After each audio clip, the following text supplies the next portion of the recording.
Please, I think we can go live now and then we proceed. It's already 8:30. Yeah. So I'm editing people now. We are live now. Okay. So Venu, fun fact is that Professor reminded me that there is an India-Australia match today. Yes. Yeah, that is. And then I asked Mosmi and Mosmi specifically that okay, what do you suggest? And yeah, but it was a little bit late already. We had already sent a lot of emails. Yeah. Right. So I think just while ago, was. But still, there are people. I think they are pretty enthusiastic. I guess so. Yeah. Yeah. Right. Jijo was just telling this to me 5 minutes ago before you joined in, Professor. So this is what I told him, that irrespective of whether people are watching this live, we have a lot of audience who reviews these or watches these later on when we publish it to YouTube. And I told them, even if we impact, say, 1 or 2 people meaningfully after the session, I think that's still a win from the session. So that's how I would look at it. Sure. Yeah. I'm happy to be here. Yeah. Professor, how it would go is I would briefly introduce this concept of TEG. That is what I do initially, and then I would ask Venu to formally introduce you here, and then we will go ahead with your with your talk. And yeah, as I mentioned before, you can take like 35, 40, even 45 minutes, and then we can take up audience questions depending on how much time you have and how many questions they have. It's not like we have to exhaust whole 1.5 hours, but yeah, as soon as we can finish, we will finish it. Something like that. Yeah, it shouldn't be an issue. Sounds good to me. Yeah. So we see a couple of people. Maybe we wait a minute more. So Jijo, we are already live, right? Yes. All right. I think everyone is muted. Everyone's video is shut.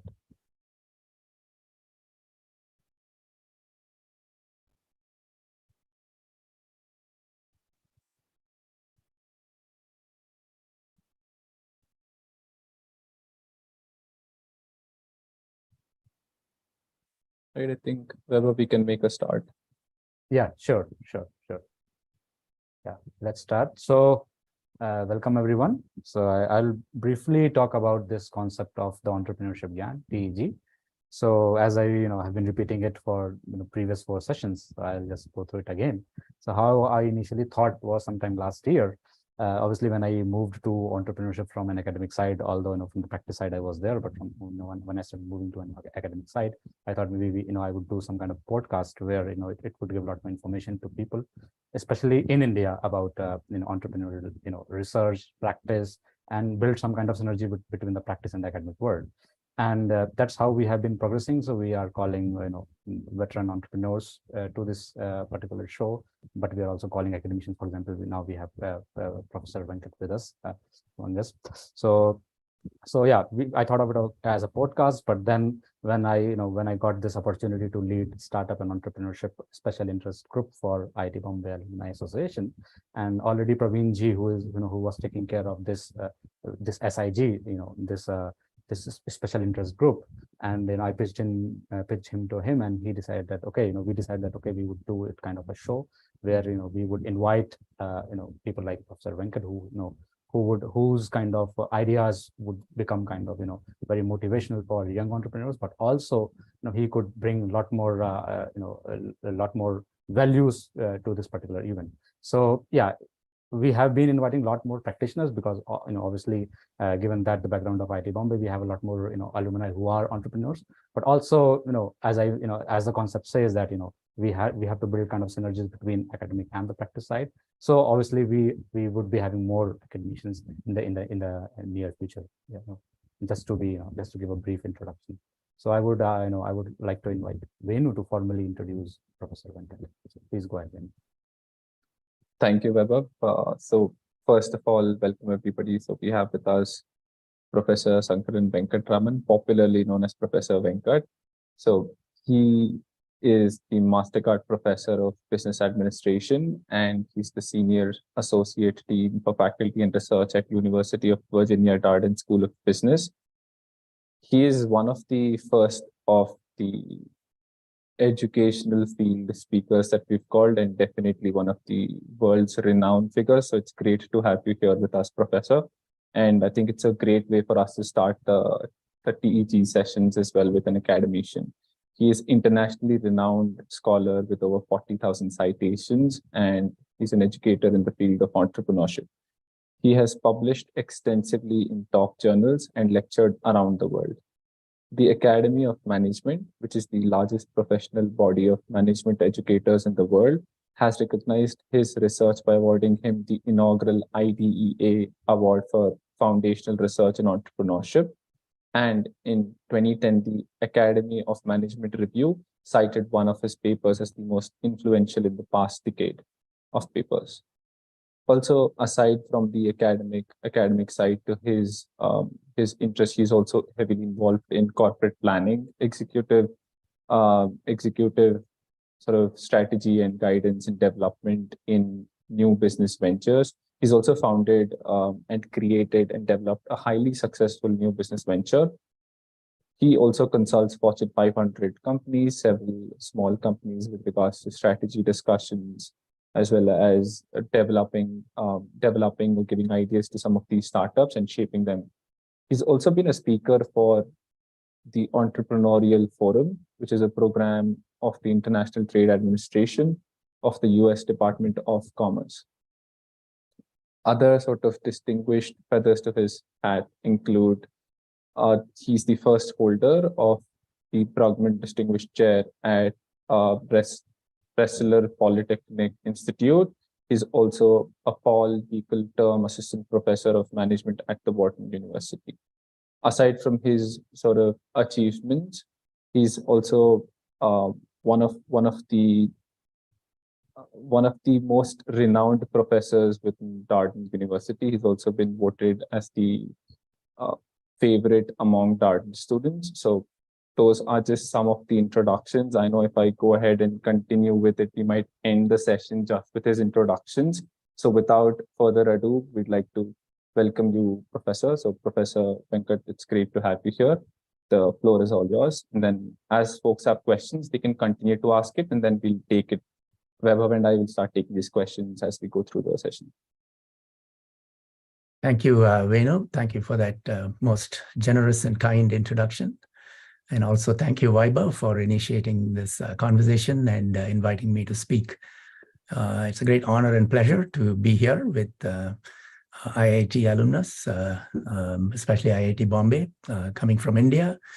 I know what a great achievement that is. I myself tried to get into IITs and did not. I was not successful. So it is, and my parents, in my younger days, they held out the promise that I would be one of those kids who would make it there. Unfortunately, I was not able to make it. So this is my connection to IIT. So I'm for that opportunity. I know you're distinguished people. You've done many things in your life that society would be proud of. And so I'm also grateful that I can join you here today. I will talk a little bit about the entrepreneurial lessons which I have picked up over the years, mainly from my research. But to put the talk in context, maybe I should just spend a little bit of time on the kind of research I have been engaged in, which might give you an idea of how I arrived at the kinds of lessons that I picked out for sharing this morning, or this evening, I should say. So good evening to all the participants. As Vaibhav said, I realized late that the India-Australia first match of this World Cup is going on right now in Chennai, my hometown. And it's turning out to be an exciting match. So I thank those of you who've come to this talk. You're sacrificing that exciting match to be here. So I hope you'll find the talk worthwhile. I actually got interested in entrepreneurship when I joined Wipro way back. I first joined Wipro in '79. And then after working for a few months where I did some studies for Wipro on whether there would be demand for computers in India. This was the late 70s. The computer industry had not yet was not yet born, and Wipro investigated that at that time. I submitted my report and went off to IIM Calcutta to do my MBA. But Wipro got back and hired me to work with them, and they assigned me to the new computer division as a business planning executive, and I was also responsible for a new product development coordination. It was essentially a new spin-off. We had to create a new venture, and as you would know, in the early 80s, it was virgin territory in India for computers. So Wipro was, along with Hindustan Computers Limited and a few others, the first entrance into the field. That's where I got my first taste of entrepreneurship. But in the back of my mind, we were, assigned a small group of people in Bangalore and Mysore, in Karnataka, where Bengaluru now, assigned to create this new venture. While doing that, I was always interested in academics. I had in the back of my mind that one day I would do a PhD and study and learn. But the experience in Wipro gave me clarity. I became interested in entrepreneurship, and I wanted to pursue my academic interest as well. So in 1984, I quit Wipro and went to USA to do my PhD at University of Minnesota. And I chose entrepreneurship as my field of study. So that's how it all started. And those days, there was no entrepreneurship major. You specialize in organization theory, behavior, or strategic management. So I was one of the first ones to come out as an entrepreneurship scholar, if you will. I successfully finished my PhD and started my career. My first research interest was I started my whole journey from Wipro. So I wanted to understand more deeply the challenges of creating a new business, the initial challenges for an entrepreneur. How do you create something from nothing, starting from scratch? So that was my first set of studies. I published some papers there. And after doing that successfully as a professor, I embarked on my second area of study, which was, I framed the question as, why are some organizations or some firms more entrepreneurial than others?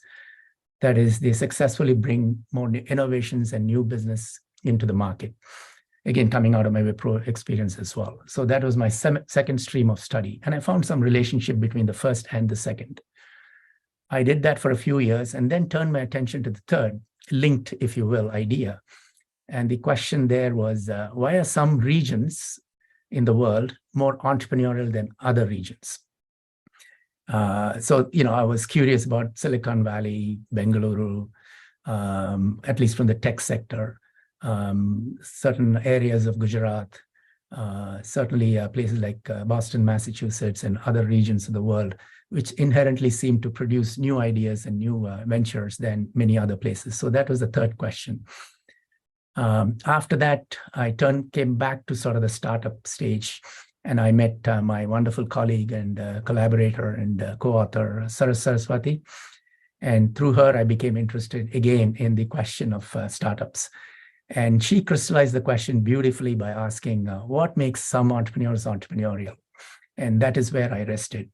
So at that point, I started looking more at what do these expert entrepreneurs do? And both Saras and I sort of settled on the question of, there is a method. If you could codify that method, it'll be useful to then think about sort of making entrepreneurship more teachable and more broad and more pervasive.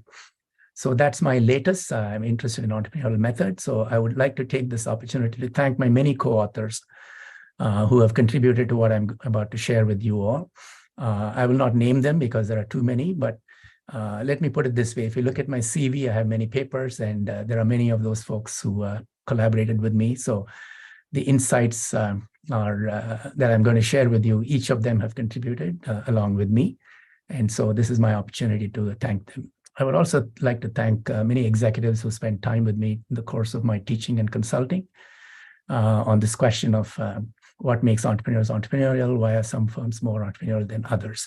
So with that said, let me just start the substance of my talk with you this morning. Maybe I'll share my slides that I've got. So yes, please. Systematics. Let me pull it up here.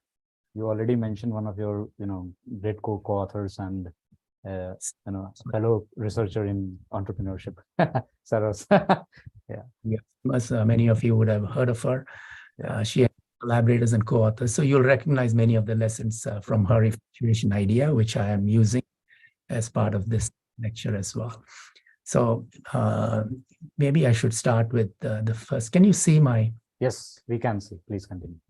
Is it, how is it coming up? Is it coming up as? Yeah, so it's not coming up on the entire screen, but still we can see it. We see also your next slides and the slides below. Is it the same case with everyone else? Yeah, now it's better. Yeah. Okay. Let me push this cursor out to the side. Okay. Yeah. Okay. If you spend some time in business, if you experienced person, if you have a lot of knowledge, you will have ideas. You will have ideas of, businesses. You'll have ideas of ventures. You'll have things that you could bring to market. We all have ideas, but it's important to appreciate that an idea is not an opportunity. Opportunities are rarely found. They have to be created and earned. And each individual, as individuals, we perceive opportunities uniquely. There might be different spaces in which you could introduce new ventures, new ideas. But in each space, each individual has their own unique experiences, knowledge, values, preferences, etc. It's that combination that allows you to bring something to the world that is uniquely yours.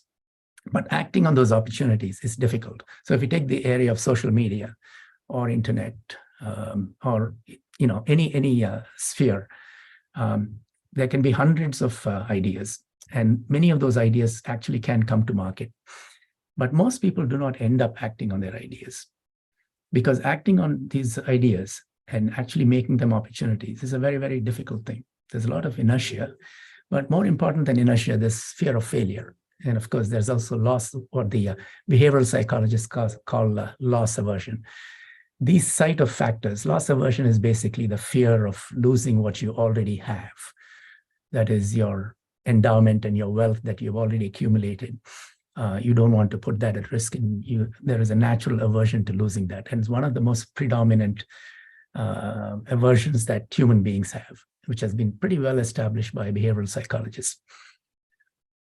Now, the last thing I will say here is entrepreneurship is a method, as I indicated earlier. And if you look at expert entrepreneurs and how they bring ideas into the market, how they bring ideas into the world, they have a particular way of approaching the problem. And through Saras and some of my work and some other collaborators, we think that method can be codified. And this is a method that can be used by society to solve problems. It is a very beneficial thing of bringing new ideas into the world. And that method is accessible and available to each of us. So either we use it or we lose it. And my belief over the years of doing research is the conviction that each of us can be entrepreneurs in whatever setting that we may choose to be, either as independent entrepreneurs or corporate entrepreneurs or academic entrepreneurs or social entrepreneurs, in whatever field you might be. That method and that enterprise is available to each of us. And if we don't use that aspect of our capability set, if you will, we're leaving value or we're leaving money on the table. So the entrepreneurial method involves a few principles. I'm going to articulate 8 principles today, which I hope you'll find interesting. The first principle is do act. The people who actually get ideas to make them opportunities and eventually into successful business ventures, they take that first step, and that is the step of acting on the idea. And one of the things that the effectuation research has taught us is that you really don't need elaborate business plans, a prediction of the future, or a crystallized idea in order to act. You can start the process of accumulating the venture with just what you have, what you know, who you know, and who you are. Just that initial endowment is sufficient to put some investment into an idea. And so that's the first principle. Do act. It is always easy to procrastinate. And I'll talk about two principles together here. The second principle is to establish affordable loss. That is, only risk what you can afford to lose. I already alluded to the fact that this loss aversion is a pretty big issue in life. We talk about fear of failure.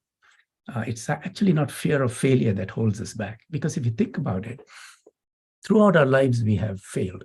Failure has been the essential component of making progress, of learning something. And we start that right from childhood. We get up and try to walk. We're not successful. We fall down. We fall down many times. But over time, we learn. We pick ourselves up and walk. When we use language, when we want to express ideas, we fail. It's trial and error. We try many things.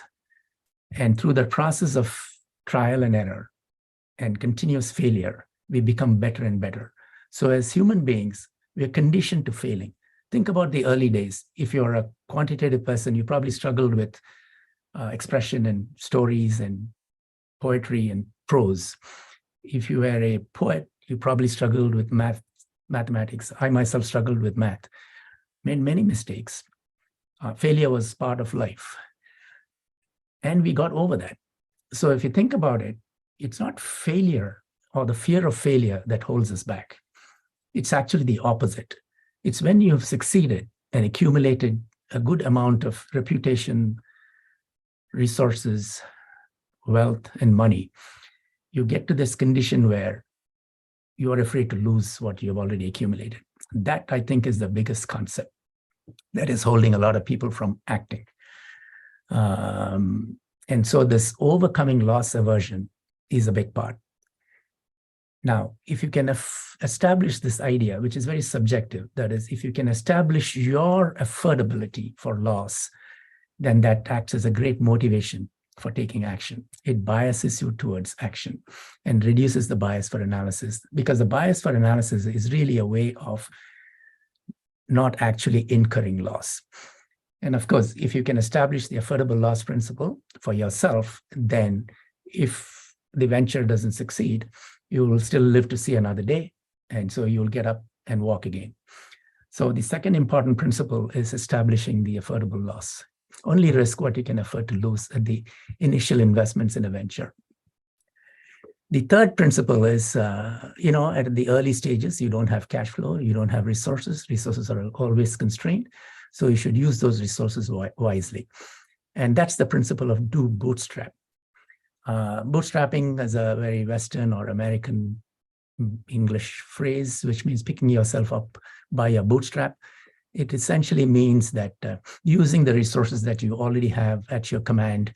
And in India, we use the word Jugad, the idea of lean, hack, bricolage. They all address the same thing, which is making do, conserving resources, finding shortcuts, improvisation.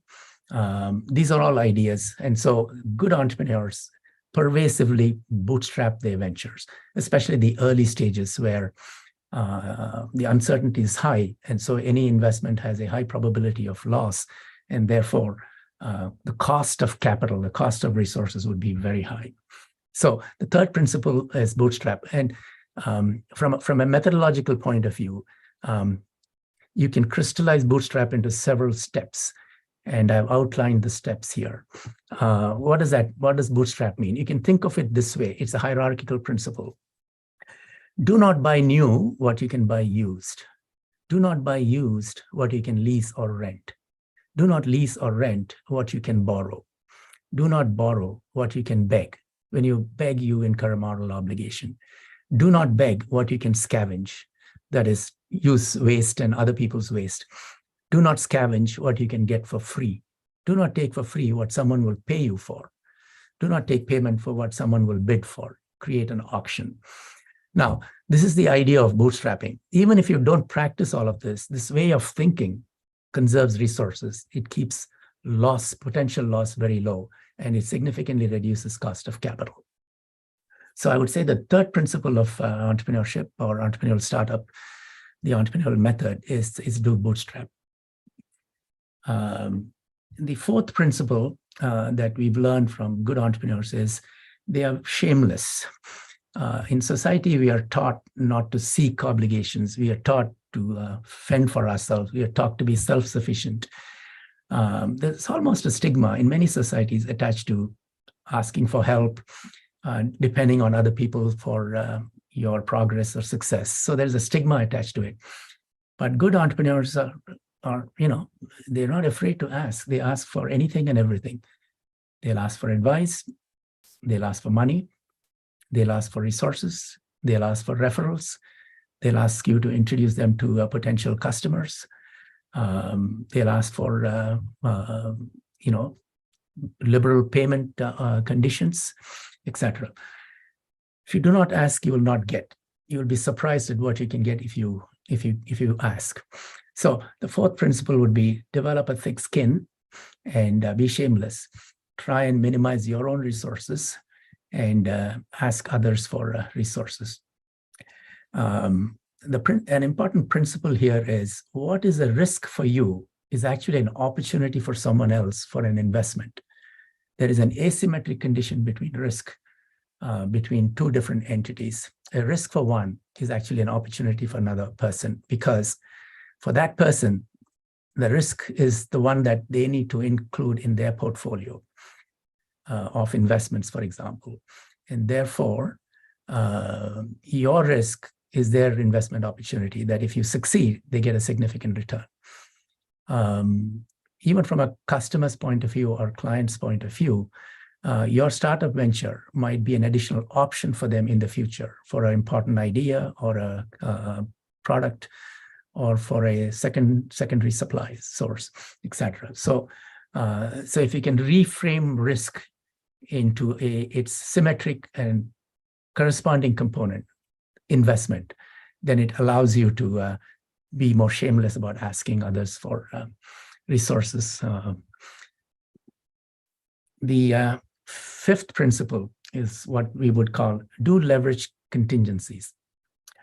At the early stages, I can definitely not predict. In fact, I can predict with absolute certainty that I don't know where you're going to go, whether you'll succeed or fail. That's a highly uncertain condition or situation. But what I can predict with 100% accuracy and perfection is that you will have surprises and shocks in the course of the evolution of the venture. What is a shock or a surprise? A shock or a surprise means the assumptions that you started out with, the information that you had is not accurate. The world has given you new information. That means you have to adapt and you have to improvise. And that's an important thing to understand. A shock or a surprise is a good thing because you've got new information and you've got to take that information seriously and act on it, which leads us to the sixth principle. The sixth principle is if you have shocks or surprises, then you should pivot. So do pivot. Again, because of a shock or a surprise is actually the introduction of new information, you have to abandon your earlier plans. Your business plan has probably become obsolete, or at least it's got information in it that is no longer relevant, that is no longer useful. You have to update it, which means you have to iterate your idea. So the sixth principle is when you have times of shocks and surprises, use that information, leverage that contingency, and do pivot. Good entrepreneurs will always pivot, and that's what marks them out, or that's what enables them to succeed in the future. Because pivoting is an essential aspect of building a business or a venture. Now, pivot happens at various stages. There are several stages to success in a venture, and the venture evolves through these different stages. So you have to, what I would call, you have to learn to crawl before you can walk, before you can run, and before you can sprint. What are those stages? Initially, when you start up, what you have is a problem of existence or concept proof. You have to actually establish that there is a problem or need in the market or in society. So the first question that arises that you have to prove is that, is there really a problem or a need, or can one be articulated? And the second issue related to the problem is there really a solution or a product, or can one be created? So it's really a proof of concept stage. And that's the initial problem. You can't look farther ahead than that. You can have your business plans and things like that, which are much, which look farther out. But if you don't get past the concept of proof stage, you don't get to the next stage. That's the execution. The first execution is establishing the proof of concept. Unfortunately, what a lot of people do is they keep refining their business plan because of this loss aversion, especially when they have some information and data, and spreadsheets are so easily available that they keep refining their spreadsheet rather than actually, going out and talking to clients, talking to potential customers, talking to people, constructing something in their, in America, we would say garage, but whatever is the equivalent in other parts of the world. So that's the first stage. Now, when you successfully have a concept, you then get to feasibility proof. And invariably, when you do the concept testing, you will get new information. You will have a shock or a surprise, and you have to pivot. You get to feasibility proof. That's the second stage. The feasibility proof also has a set of questions that you have to engage in. That's the execution part. Is it doable? Can we do it? Who else do we need in order to be able to do this venture? Actually produce the product, create the logistics required, actually get the products into the hands of the market and people. Maybe this is a doable idea. Maybe this is a good idea, but not for me, not for this team. It's for someone else to do it because they are the ones with the right capabilities. These are the important questions at the feasibility stage. And then the third important market, is there a market? Will someone other than my mom want it and pay for it? It's possible that there is a small market, but people are buying it from you because of goodwill, because of your social capital.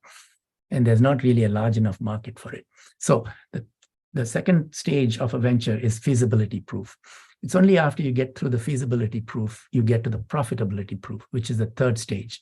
And invariably, moving from feasibility to profitability, there is a pivot opportunity because you'll get new shocks and you'll get new surprises. The venture has to be reinterpreted and reiterated. The third stage is the profitability proof, which is a question of, can we scale? Maybe it is scalable, but perhaps not by us. In fact, when a venture is scalable, it gets visible in the market. People start talking about it, and competitors and others will come into the space. So that means you have to be able to compete. The question becomes, can we win? So it's not just enough to be able to scale it. You have to be able to scale it and win the competition that will eventually occur as a result of that scaling. Invariably, there is a pivot there. Many of you know that often when the venture starts to mature and enters the growth stage, the founders often have to leave the company because they have the skills for founding.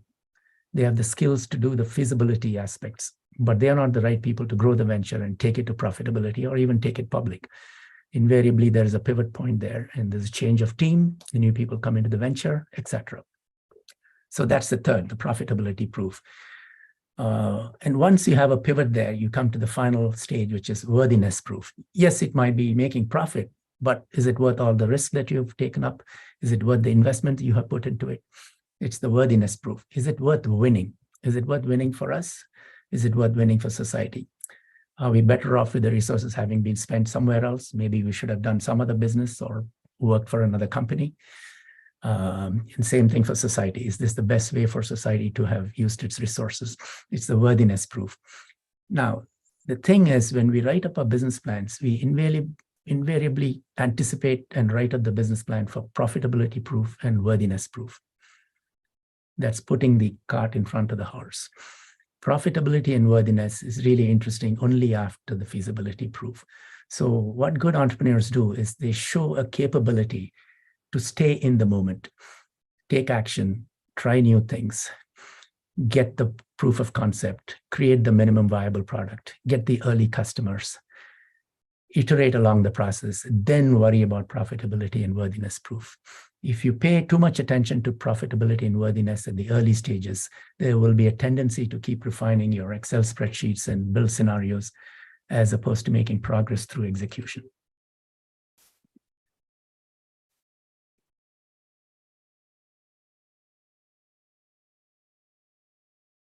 Talking about Excel spreadsheet, what are the right questions to ask at the early stages of a venture is an interesting question.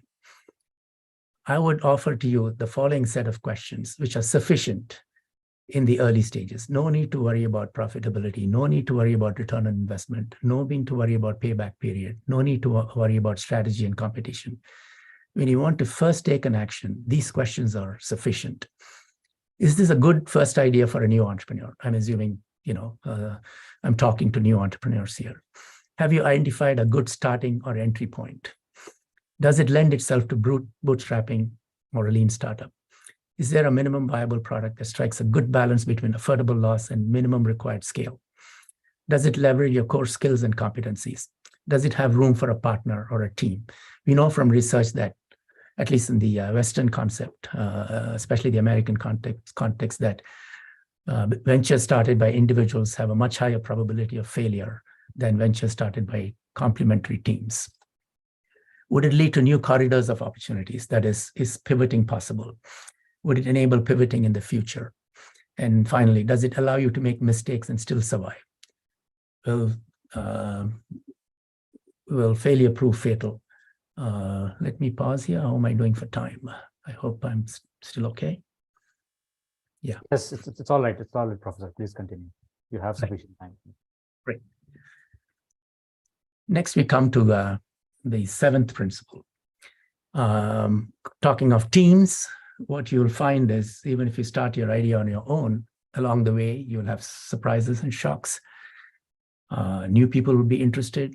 You will be in a position to ask people for everything from advice to resources. So that's the point where you leverage key partners. There will be people who are eager to come into your venture and would put some skin in the game. But skin in the game is they make some investment that there is a potential for loss for them. Those are the kinds of people to engage in your venture because there's a stake in it for them. They're interested in the outcome and there is some skin in the game for them. That is, they would like the venture to succeed. Those are the right kinds of people to be partners. And they are the ones who should be part of your overall team. Some are within your venture and others are outside as suppliers, customers, investors, etc. So the seventh principle is do leverage key partners. And the last principle is do not predict, but shape. This goes back to the idea of preparing business plans. Yes, business plans are required. Unless you do business plans, you won't get the incentive, motivation, or the worthiness idea that this is something worth pursuing. So it is understandable, it is acceptable that people will think about crafting a business plan before they embark on a venture. But this is what I would advise based on the studies that we've done so far. Don't try to fit your venture to your original business plan, but shape the venture along the previous 7 rules.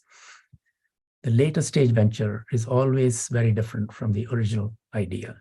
This is the idea of effectuating or effectuation. So these are the 8 principles that I think underlie a successful entrepreneurial method, which we have learned over time, both through research and talking to entrepreneurs that might be useful for people to think about.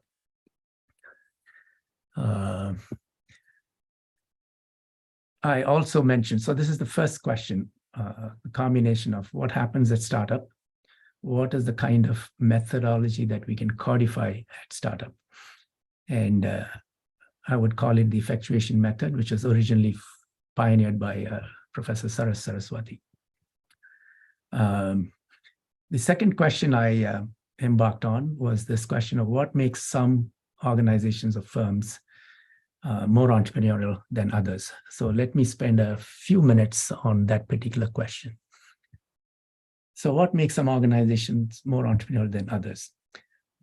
I would crystallize this into saying that managers and even firms have two kinds of orientation, or you can classify them into two kinds of orientation. I'm going to call the first orientation the managerial orientation. And the second orientation is the entrepreneurial orientation.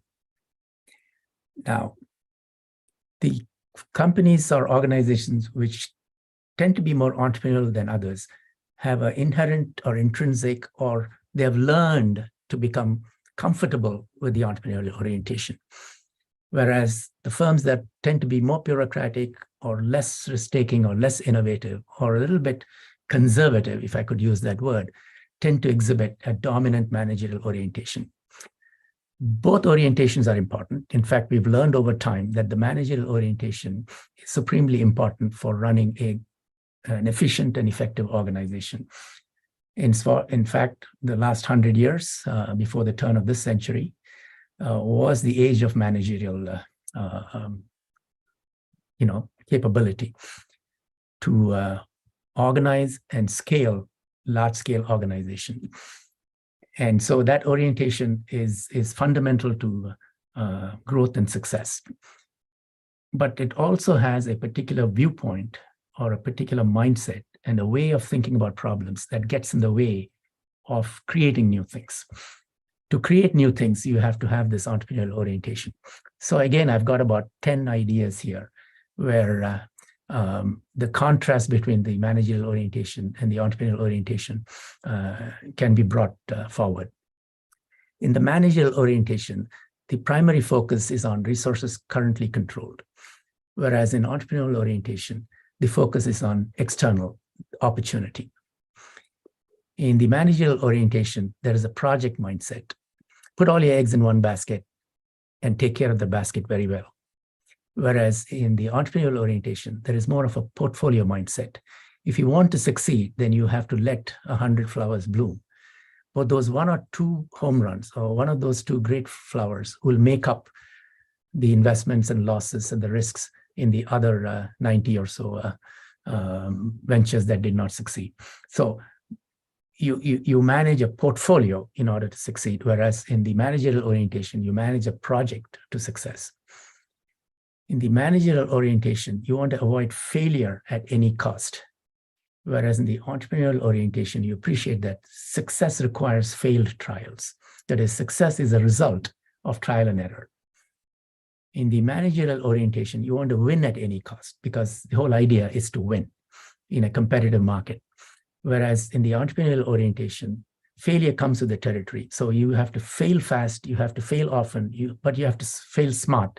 That means you learn from your failure and make progress, and you have to fail cheap, or you have to fail in a way where you fail below your affordable loss. The managerial orientation, there are inbuilt incentives for growth. Growth is the real issue here. Whereas in the entrepreneurial orientation, it's learning. You want to learn about new territories, you want to learn about new domains and new markets. The managerial orientation, the bias is towards making large investments. Small businesses do not solve the growth problems of large companies. So the managerial orientation is the larger the investment, the better off you're going to be. Whereas in the entrepreneurial orientation, you make little bets, you constantly experiment, you test hypotheses. It's a hypothesis testing mindset. In the managerial orientation, you ask, what is the ROI? Return on investment is a key metric. Whereas in the entrepreneurial orientation, the question is, what is the affordable loss? In the managerial orientation, I would rather not invest in a potentially good idea rather than persist with a potentially bad idea. That is, beware of false positives. I do not want to make type 1 errors. Whereas in the entrepreneurial orientation, you embrace false negatives. I would rather persist with a potentially bad idea so that I do not reject prematurely a potentially great idea or a home run. I would embrace type 2 error. The managerial orientation, I would like to grow it alone. I want to control the venture. I want to keep as much of the pie for myself. The entrepreneurial orientation tries and distributes risk, gets others in. Partnering and collaborating is the route to success. The size of the pie is more important than the slice of the pie. In the managerial orientation, there is a natural bias towards predicting and forecasting because you're already in a bureaucratic environment. You have a lot of information, and therefore you can do the spreadsheets and you can have great certainty over your projections. Whereas in the entrepreneurial orientation, there is a more bias towards shaping or effectuating. And finally, the managerial orientation, there is a bias and emphasis to managing through business plans. Whereas in the entrepreneurial orientation, you manage through milestones. Show me the proof of concept, show me the minimum viable product, show me the first set of customers, show me that you can turn a profit, and so on and so forth. So these are the things that we've learned from our studies about organizations and what makes some organizations more successful than others. Let me summarize with a few final thoughts, and then we can open it up for any questions or comments that you all might have. My final thoughts are, it's important to take steps where you can move yourself from a bias for analysis to a bias for action, mainly because of both inertia as well as loss aversion. The second is, I would say, this is a question you can ask yourself in the past 6 months or 1 year. Did I stretch myself? Did I stretch my team? Did I take some risks? Did I encourage and inspire my team to take some risks within your affordable loss? Was I creative? Did I encourage and inspire my team to be creative? If you don't stretch or take some risks today, you will have to overstretch and take on significant risk tomorrow or the day after tomorrow, because that's the reality in a competitive marketplace. The risks will catch up with you. So you have to continuously stretch yourself as an organization so that you can continue to stay at the forefront. Good entrepreneurs manage risk. They outsource risk to those who can best handle it. What is risk for you is investment for someone else. Good judgment comes from, I like this saying, I think it's from a prominent trader in Mumbai. Unfortunately, I've forgotten that person's name, but I would like to acknowledge this wise comment from that trader. Good judgment comes from experience. Experience comes from bad judgment. If you make or allow your team to make small errors today, you will avoid the big errors tomorrow. Become ambidextrous. Both managerial orientation and entrepreneurial orientation add a lot of value. If you can be good at both, then you are ambidextrous. If you understand these two, then you use each of those approaches at the appropriate time and in the appropriate context. If you think your dominant managerial orientation mindset, then your growth path, your development path is to get more comfortable with our entrepreneurial orientation. Make some small adjustments, do some small experiments, take some little risks, and over time, you'll get more and more comfortable and proficient in entrepreneurial orientation. By the same token, if you're excessively entrepreneurial and you get bored with growth and scale, then your development path might come by developing more managerial orientation. Each adds value to the other. So an effective executive, in fact, the higher you go up in the organization, the more skilled you should be in both of these. So becoming ambidextrous would be useful. You could also become part of the support system for entrepreneurship. Even if you might not do your own venture, if you understand entrepreneurship well, then you can become a supporter of entrepreneurship. You can do that by becoming an investor yourself. You can do that by supporting new ventures, by being their first customers or their first suppliers. You can be an advisor to them, especially when they are at the growth stage or scaling stage. You can participate in the entrepreneurial economy in a variety of ways. And you're all significant people with great knowledge and skills.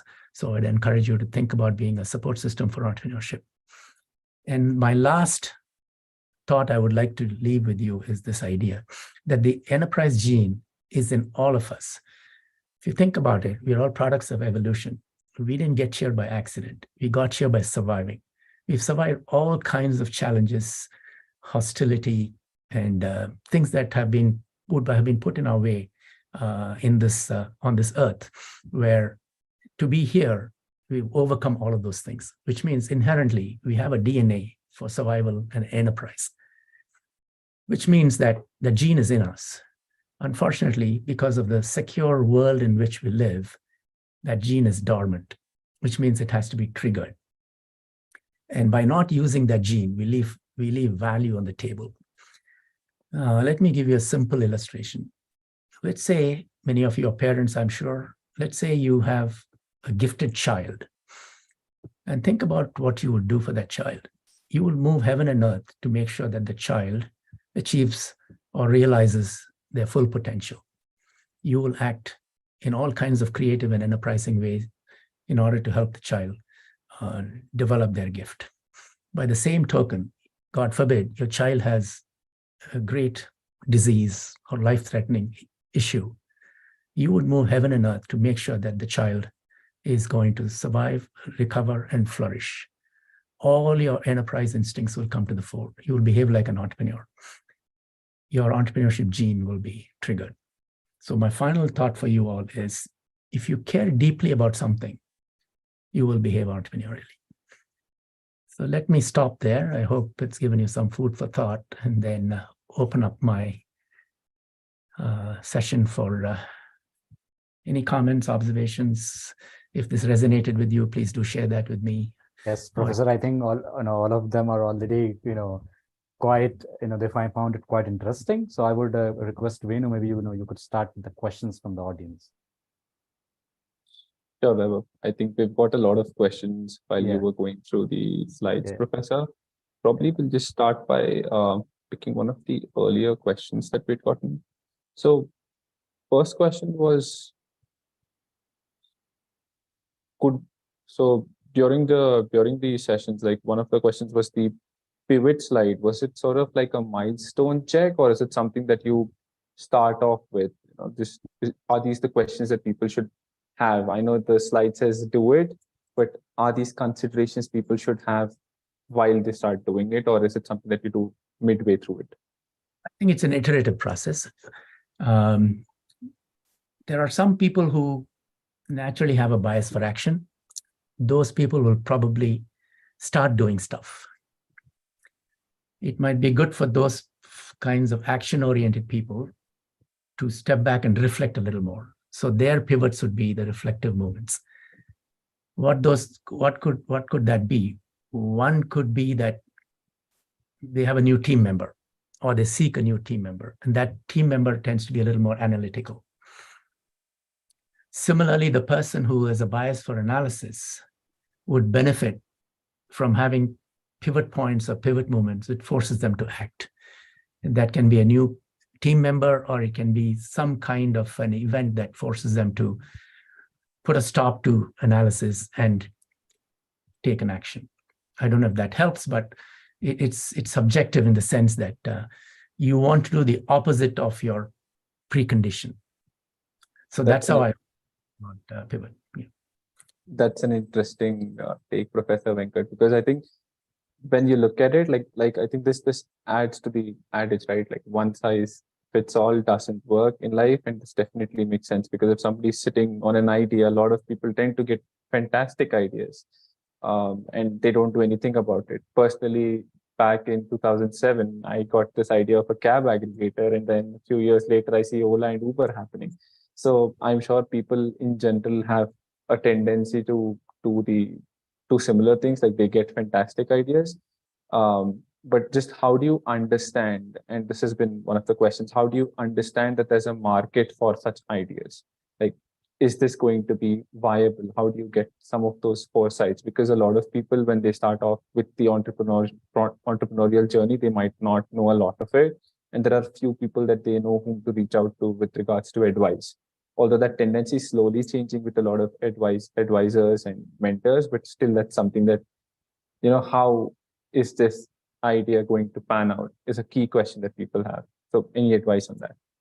Yeah. Well, today we have a lot more resources and institutions, if I could use that word, to help us become entrepreneurs. The sooner you engage with people, because at the end of the day, markets are people, money is people, employment is people. So the more you engage with people, the better off you are. Which means that if you have a network, talk to your friends, ask them to refer you to somebody they know who would value this particular idea or who has a problem that this would be a solution to. That's putting some investment in the idea and making it an opportunity, right? And you're from IIT Mumbai network and probably a larger IIT network. You can't get a better network than that in the world. There will be someone who knows somebody who is interested in that problem or who's already working on something similar. That's how you make progress. What might happen through that process is pivot points might happen. They might give you an idea which is different from yours, or they might ask you to investigate something, or they might give you a connection to someone else, which will allow you to make progress. In fact, that might be the way through which you can get your early investment too.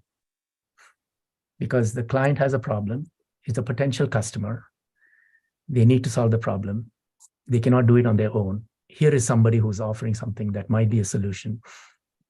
They might give you that initial investment. They might even promise to be a first customer if you can develop a minimum viable product.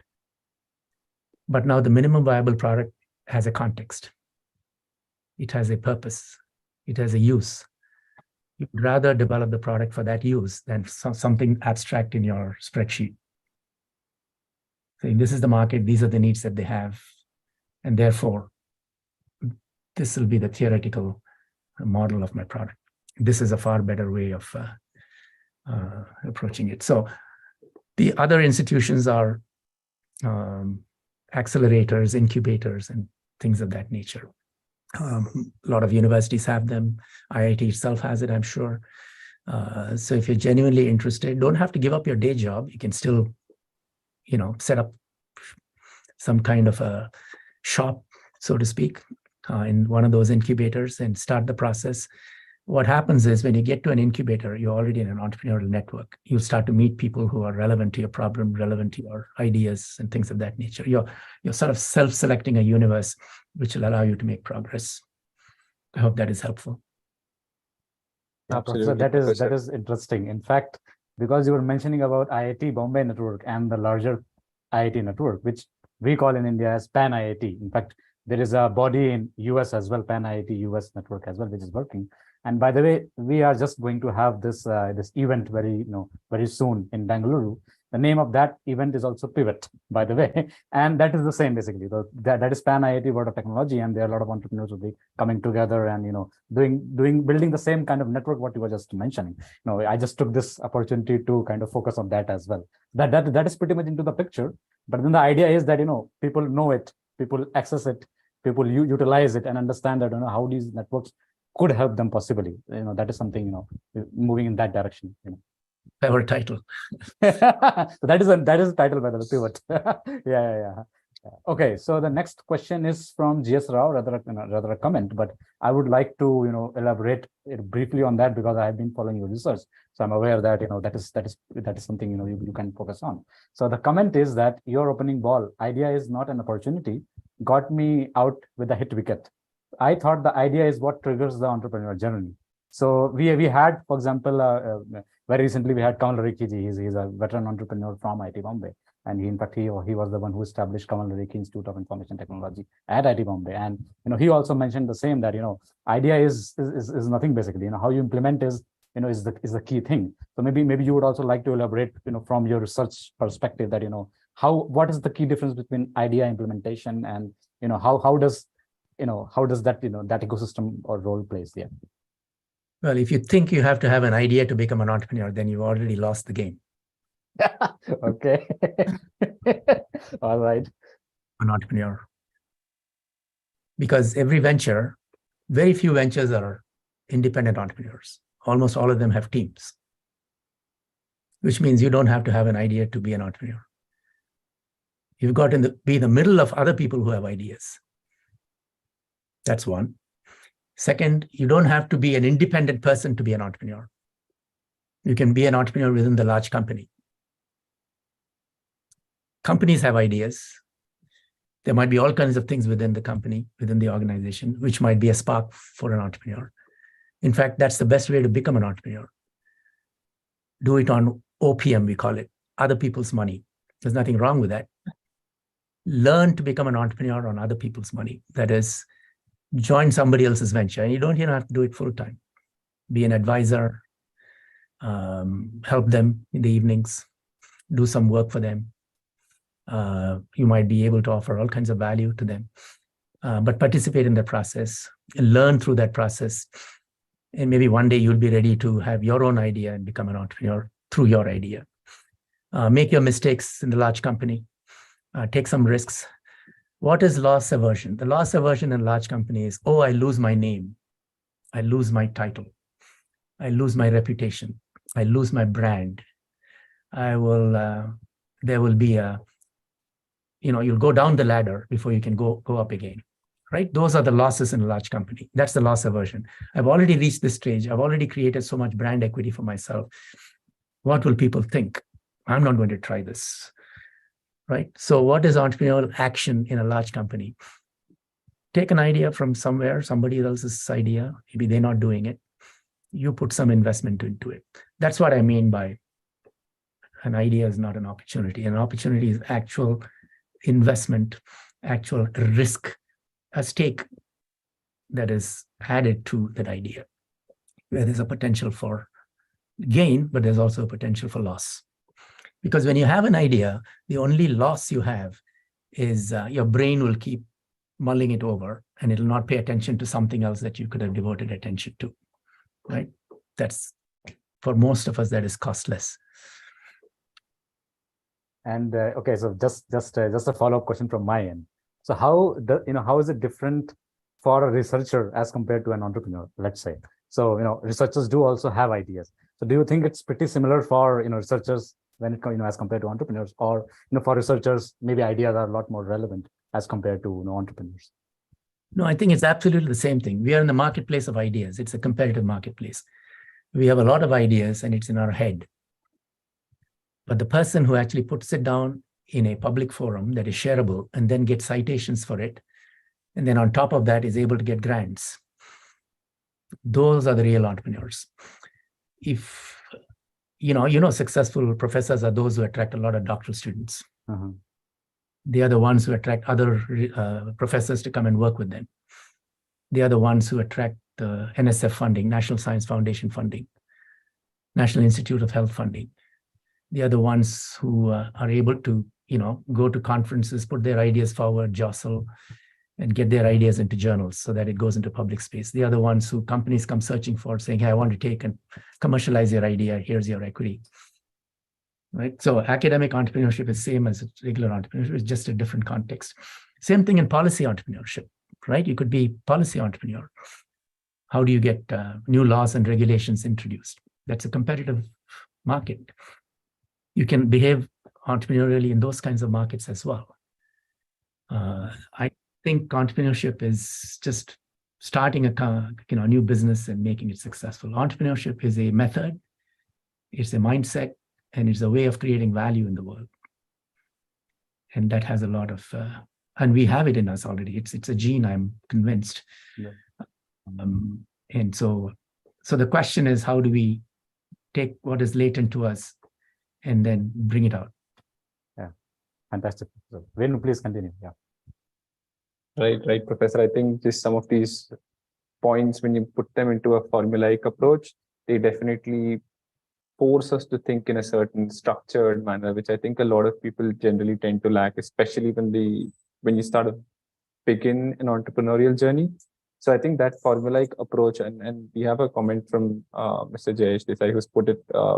So we have a saying that the value of an entrepreneur is not measured by their net worth or assets, but by how much loss they can afford and still sustain the business.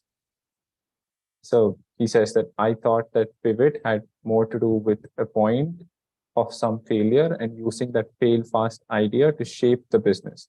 Such points are pivotal in the journey.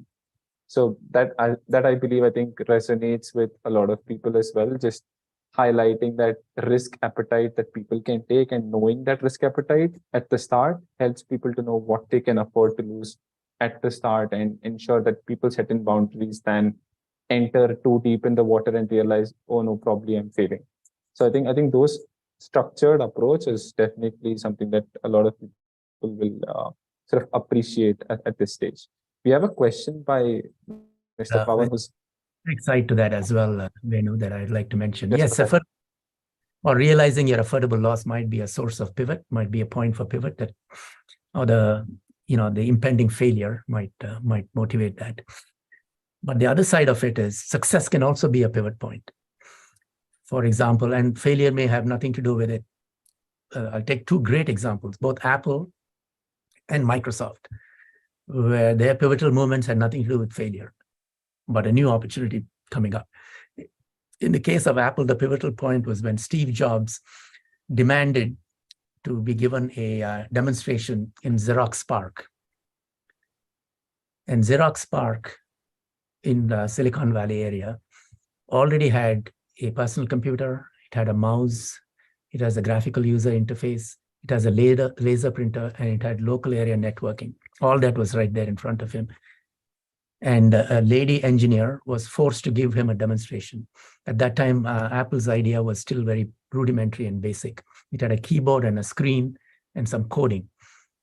But when Jobs saw the graphical user interface, the mouse, he focused on that. And that was all he paid attention to. And he said, that's what we need to do. We need to be able to use the graphical user interface to make this conversation between the human being and the computer easy and straightforward. That was a pivotal moment. The world is different because of that moment. Xerox PARC never brought a computer to the market, never brought a laser printer to the market. They also had PDF. The Adobe PDF, the engineer was working in Xerox PARC. He came out of Xerox PARC in order to commercialize his idea. Local area networking. So the rudiments of internet was already there in Xerox PARC. They didn't bring to the world internet. Same thing with Microsoft. IBM went to Microsoft and asked for an operating system. They didn't have one. So Bill Gates turned them away. They had basic compilers and they were doing compilers at that point in time. And so IBM went to Silicon Valley, went to talk to somebody else. And that person goofed, did not grab the opportunity for an operating system and made a big blunder. And so IBM went back to Bill Gates and said, hey, will you develop a new operating system for us? And Bill Gates said, okay, we'll try. And then they went in local Seattle area and started looking for who might have an operating system. And they found one very rudimentary operating system called DOS, Desk Operating System. And they paid $50,000. And the rest is history. They converted that to MS-DOS and sold it to IBM. Didn't sell it outright. They took royalties. Again, the world is different. Now, those are pivot points, but they're pivot point, nothing to do with failure. They were just opportunities that came by because of what they were doing. And remember, Apple's pivot point, Steve Jobs' pivot point came by, do ask. He demanded to be shown a demonstration. But Professor, I think that is also connected to the previous question that, you not necessarily need to have an idea. For example, somebody came to these guys with some problem and they were just trying to solve the particular problem. They didn't have an idea about it, but just for finding the solution to that problem, they came up with this entrepreneurship or business in general. So both kinds of entrepreneurship is possible. Problems looking for solutions, solution looking for problems. Fantastic. We need to restrict ourselves. right. And aptly put, the first sort of formulaic approach was to it. So that makes sense. Like a lot of people tend to sit and ponder over the idea a lot more. And as you had alluded to earlier, we sit on spreadsheets, given there's a lot of data easily available to us with different sources. So there's no dearth of, say, surveys, customer sort of responses towards some of these competitors, and people sit to overanalyze these than invest the time into their own products and spend that ingenuity there. One good question to ask is it better to spend 1 lakh on a market survey or to take that 1 lakh and spend it in some other ways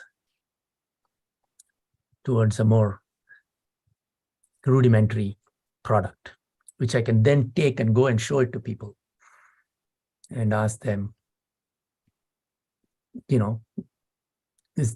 would you like this? Why wouldn't you buy it? What is wrong with this?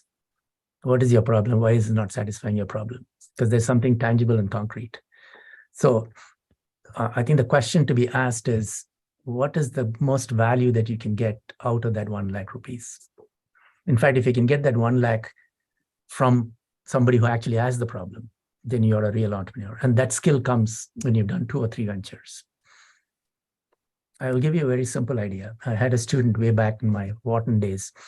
He had developed a new kind of synthetic and leather glove for golfers, right? At the initial point when they use their, getting off the tee.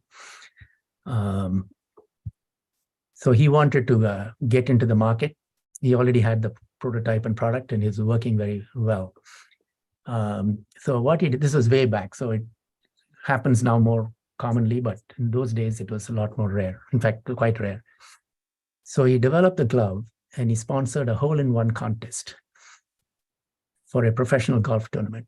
And he offered $100,000 reward for any professional who came to that 3-par hole and would make a hole-in-one. And then he got the $100,000 insured by Lloyd's of London. Lloyd's of London does these kinds of idiosyncratic one-off insurance. So he got it insured for how much? The amount is not important. I think $5,000 or something like that. So he got it insured for $5,000. That the probability of a professional acing a hole or making a hole-in-one in a 3-par hole is 1 in whatever, 300, 500, even lower odds. So he got that insured. Now, every time a marquee player, a prominent player came to the hole, the TV station that was covering would cover this reward. Now, the TV station gave him about 25 minutes of coverage over those 4 days. 150 golfers came to the hole each day for the first 2 days. That's 300, and 50 golfers in the last 2 days. So there were 400 visits to the hole. So during those 400 visits to the hole of several people, big name players, he got coverage. He got 25 minutes of advertising coverage. Now, the tournament was sponsored by a prominent company, and they paid for $430,000 for coverage. So he got $430,000 worth, and they got 25 minutes of coverage. So he got $430,000 of free advertising, for which he paid $5,000. Fantastic. Nobody made a hole-in-one. What is the principle of this? The principle of this is he found the right party to take the risk for advertising. The value of advertising is $430,000. He created a particular mechanism by which the person who could actually carry that risk was a TV station, so to speak. It was no cost for them. So what is a risk for you is an investment for someone else. Fantastic. And his was $5,000. Now, what has he done? He has applied several principles. He's taken the risk as he's broken it down. The first principle of risk is, first question to us is, can this risk be insured? The second question to ask is, can this risk be shifted or shared with someone who is better able to bear it? Then you have to think about, when is the risk an investment for someone else? The third principle is, if it cannot be insured, if it cannot be shared or shifted, insurance is also a form of sharing or shifting, but I want to separate those two. If it cannot be insured, and if it cannot be shared or shifted, then that's the residual risk. Spend your imagination before you spend your money. The residual risk, try and bootstrap it. Try and see how much you can bring it down so that you get it down to zero level. So that's the creative part. I think that's what the entrepreneurial method is. It is trying to codify what people do and put it into some kind of a structure so that we can learn from that and practice entrepreneurship, not necessarily to create new businesses, but as a way of managing, being good practitioners of managers and business executives. Mm-hmm. Okay, moving on to the next question. There is another question. With the broad experience across Indian and US markets, what are some major lessons that can be learned from each other? So Harsha asks this question. Well, I think from the US, it is this constant need for trying new things, having a wide imagination. They don't have a lot of people here don't have a fear of failure as such. The established institutions of entrepreneurship, venture capital, private equity, the new internet forms of investments, etc. Those are all great things from the US we can learn. From India, I would say Jugad is the one that I've learned the most. That's fantastic, and that's something we can share with the rest of the world in very, very creative ways. I think there are lots of good things in India as well.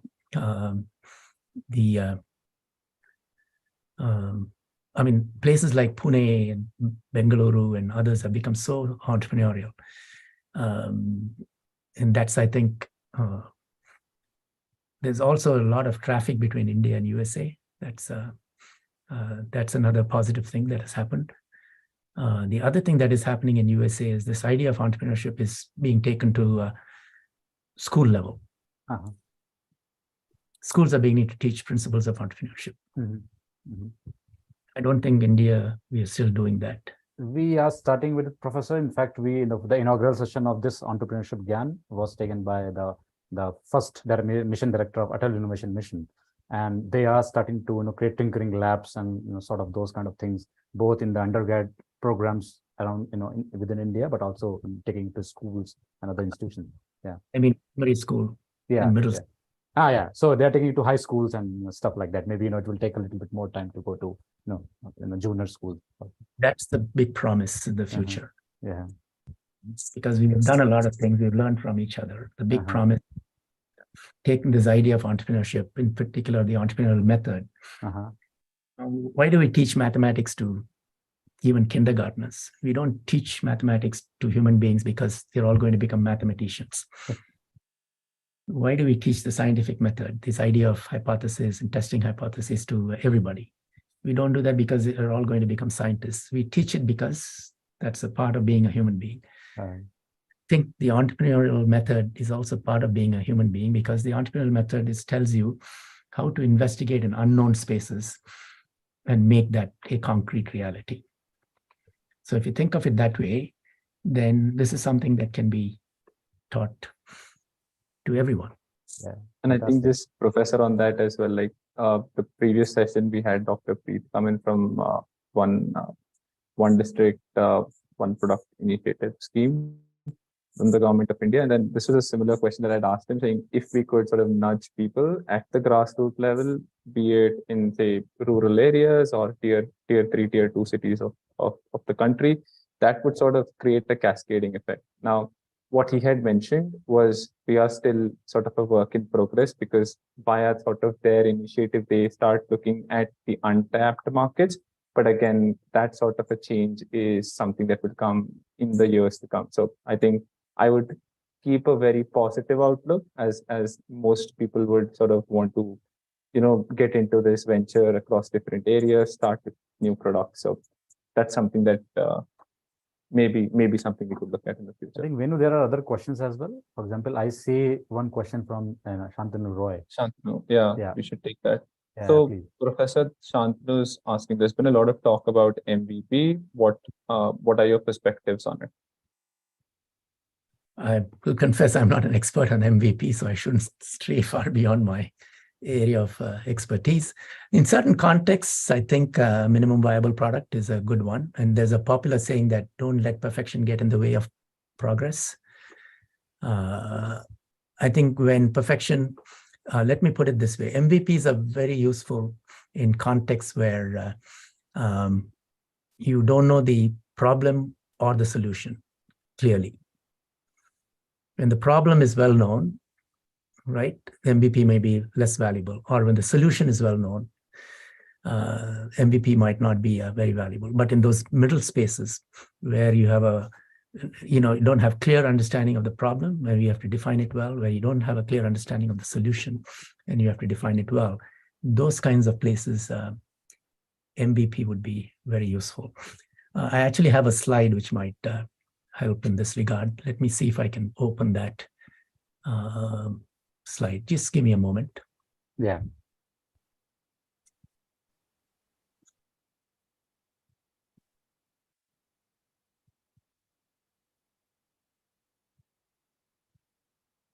I think, Venu, we have one more question from Pawan, which we can take.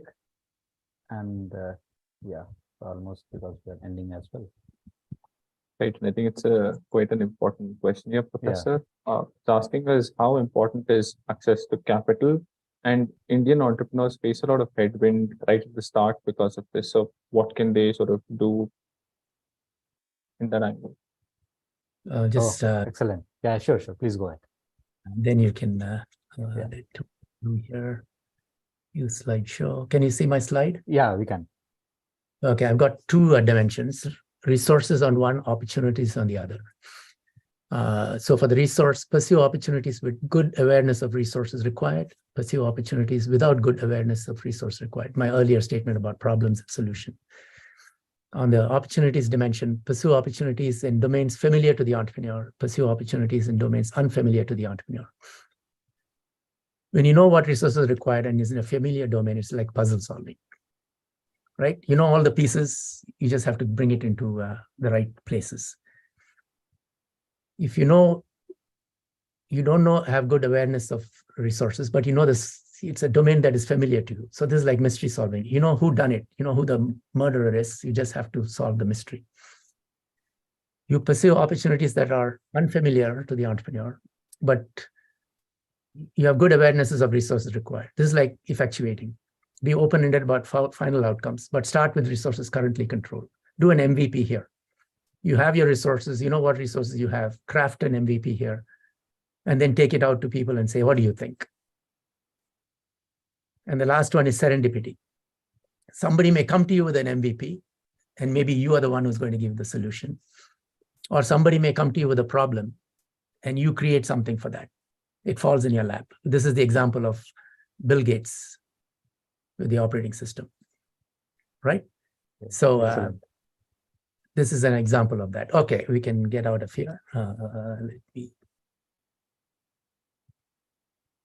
I'll stop share. I think there was one last question. Yeah, again, I'm not a VC or anything like that. I don't do studies on VC, but can you repeat the question?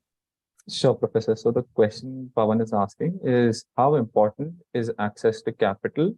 And Indian entrepreneurs face a headwind right at the start because of this. So what are the mitigating actions or strategies that they can involve to work around this? You should never raise capital when the level of uncertainty is highest for your venture, because the cost of capital will be very high, and therefore the hurdle rate is very high. You have to jump through a very high bar in order to convince other people. The best time to raise capital is when capital wants to give you money, which means you have to get there. That is a milestone. The best time to raise at the early stages, when the uncertainty is high, you want to rely on your social network, because at that time you need what is called goodwill capital. The capital that is invested there is not invested because of the idea. The capital that is invested there is because they want to help you. That's the goodwill capital, is a social capital. They want to see you succeed. The early stages, the right capital source is what we call the F network. Founders, family, friends, and fools, right? At the early stages, it's the F network that is appropriate. You use that in order to make progress in the venture. If you can use that capital to get up to the point of showing an interest in the market from early customers for your minimum viable product, then the professional capital will get interested. That's the time in which to raise money. Cost of capital will be low. It'll be easier to raise capital. You'll have people to, vouch for you, refer you. You might actually have some early customers which will help you So the first stage is F network. The second stage is people who actually have the problem, either suppliers or customers who actually have the problem. They are the ones who are most likely to give you the investment because they want to solve a problem. So the second stage of capital should be those who actually have a genuine problem and want to see solutions for the problem. They are the easier ones to, and they will not ask high equity stake and things like that. F network never asks for a high equity stake, so you can retain a lot of the equity stake, don't get diluted. People with problems want solutions. They don't want necessarily equity stake. So that's the second stage of capital. Successfully get through stages, then the conditions are right for investors to invest in you. Which the third stage would be angel investors who are not organized capital, but wealthy individuals who are looking for who are either genuinely interested in promoting entrepreneurship or who are looking for returns that are better than what they can get in the equity markets, stock markets, or banks and other such sources. That's not to say it's easy, but it's a structured way of thinking. Coming back to Venu's point, I can only give you structure. I can't give you solutions. I think Professor, all of I think most of them might not be following your academic research papers or things like that. But because I have been reading, so I understand how you have put efforts across the years to kind of codify that, or to make certain frameworks to do that same what you have been mentioning. And a lot of people might be thinking that this is maybe coming from just by your consulting experience or things like that. But just to mention that it's not only his consulting experience, rather also his experience of deep research, and which requires a lot of data, a lot of quantitative understanding of the problem. So it's not only the consulting experience that he's talking about. Yeah. I mean, we know that Vaibhav, you know very well the role of social capital. yeah, true. Yeah. I do understand, but a lot of people, for example, are not following academic research, of entrepreneurship. So that's why I wanted to specifically focus on that as well. That that is one, just one dimension that his experiences with the consultants or with entrepreneurs and things like that, but also deep academic research as he was presenting or started with. So I think we are just there. So the final question from my side, would be, that is where I got in touch with you. So where do you think is this entrepreneurship research is heading to? So where are we heading? What are the things which my kind of generation should be focusing on as far as research or practices to be considered? Yeah. Please, your final comment. Yeah.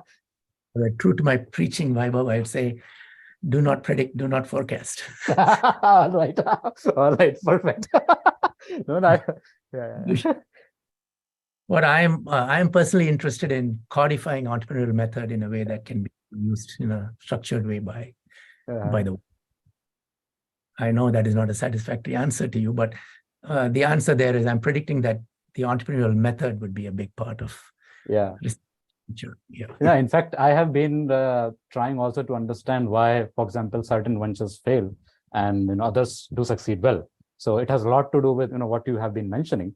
But yeah, to understand factors in a broader way and quantify them and build a framework requires a lot more kind of understanding, which I have found has been kind of not been studied in certain markets. For example, emerging markets could be one, but otherwise in general as well, still people are not very clear why certain companies may fail, while others, very similar countries in some markets, will still do pretty well. So that is, for example, my what's why I've been focusing on. Yeah.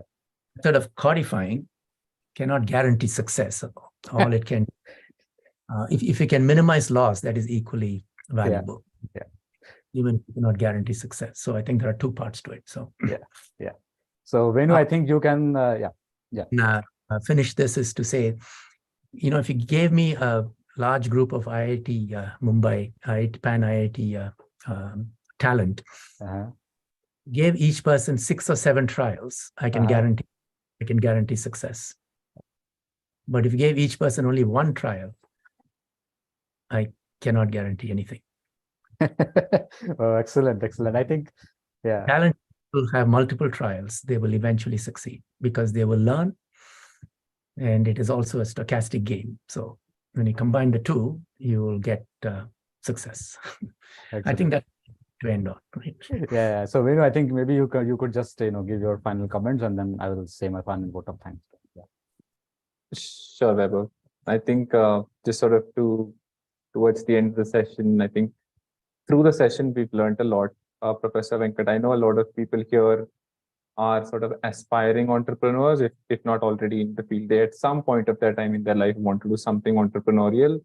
One of the eye-opening thing that I think a lot of people will realize is you don't really need to start your own venture to be an entrepreneur. You can work in a sort of startup, you can work in a big established organization and still do something entrepreneurial. I think it's the mindset change, following some of those thought processes. I think those guidelines that you've kindly enumerated, I think just asking those kind of questions sets you in a sort of a direction that I think will yield a lot more holistic results. Because a lot of times what happens is we just look at what is in front of us without looking at where we're heading, how we want to reach there, and what are the challenges that we may encounter and how do we go about them. Or the worst case scenario, which is the other extreme, where people end up sitting thinking only about the challenges, saying, oh, I might encounter challenge 1A, 1B, 1C, 2A, 2B, 2C. These will be my approaches to them without actually doing anything. So I think when you start looking at all of these and put all of that into that amalgamated formula of 8-step approach that you'd put together, I think that sort of just opens your mind up to a lot of these key considerations, which one would, make in life. It doesn't just have to be a startup, but I think definitely it's a sort of structured way to head towards a startup. So thank you for taking your time out and going through these in detail with us. I'm sure a lot of people, and we can see that in the comments as well, appreciated this and were glad that they, left out the cricket match and attended this live and were able to ask their questions and get some of those details clarified. So thank you for attending, and thank you for the time that you've invested in this session. Yeah, just I think already time is over, Professor. So I would just take this opportunity to thank you again for your precious time spending with us. And also we are making a small platform where for sure I would invite you to be one of our mentors, because I particularly feel a lot of them would still be awaiting for mentors like you to add value in whichever way you would love to. And thanks a lot for your time. And yeah, it was fantastic. I think already you might have already seen the comment. It was really fantastic. Yeah, thanks a lot, Professor. Yeah. Thank you, Venu. Thank you, Vaibhav, for this opportunity. Thank you for your kind words. I enjoyed my morning, and as we always like to talk, and so you gave me the opportunity to talk to. All right, Professor.